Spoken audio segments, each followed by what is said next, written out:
আমার তো মনে হচ্ছে না যে মুখের আর কোনো কোনা বাকি আছে বলে। ফোনটা খুলে নিজের মুখ দেখে নিজেই চিনতে পারছি না। যাই হোক, বাড়ি ফিরে স্নান করে ঘুমিয়ে পড়েছিলাম, খুব ঘুম পাচ্ছিল বলে। দুপুরবেলা এত ঘুম পাচ্ছিল, ঘুমিয়ে তো পড়েছি, কিন্তু এই যে মুখের অবস্থা, এটাকে এবার তুলতে হবে। ইউটিউবে আমি একটা হ্যাক দেখেছিলাম, তো সেটা এখন ট্রাই করব। হ্যাঁ, দুপুরবেলা ওইটা ট্রাই করার পরে, মানে স্নান করার সময় ওইটা ট্রাই করার পরেই অনেকটা কিন্তু রং আমার উঠেছে। কারণ আমি যেই লেভেলের ভূত হয়েছিলাম, আমাকে সবাই বলছিল রং উঠবে না, আমি ভাবছিলাম হয়তো উঠবে না, ইউটিউবের রেমেডি কাজ করবে না, কিন্তু না, কাজ করেছে, অনেকটা রং উঠেছে। বাকি যেটা বাকি আছে, দেখা যাক সেটা ওঠে নাকি।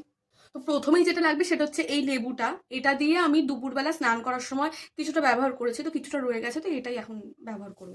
একটা বাটির মধ্যে প্রথমে লেবুটাকে ভালো করে চিপে রস বের করে নিয়েছি। তার মধ্যে দিয়েছি বেকিং সোডা আর শ্যাম্পু। বেকিং সোডা না থাকলে ইনোও ব্যবহার করা যায়। এবার এই তিনটেকে ভালো করে মিশিয়ে নিচ্ছি। তারপর যেখানে যেখানে রং লেগে রয়েছে সেখানে সেখানে এটাকে অ্যাপ্লাই করতে হবে। আমার যেহেতু পুরো মুখে রং লেগে রয়েছে, তাই আমি গোটা মুখেই ভালো করে মেখে নিয়েছি। তারপর একটা লেবুর খোসা নিয়ে হালকা হালকা করে রাব করে নিচ্ছি। তবে হ্যাঁ, জামা কাপড় ঘষার মতন জোরে জোরে ডলার দরকার নেই, হালকা করে রাব করলেই হবে। দাঁড়াও, মুখটা ধুয়ে এসে তোমাদের দেখাচ্ছি। আমি তো ভাবতেই পারিনি যে রেজাল্টটা এমন হবে। মুখের রং পুরো ভ্যানিশ।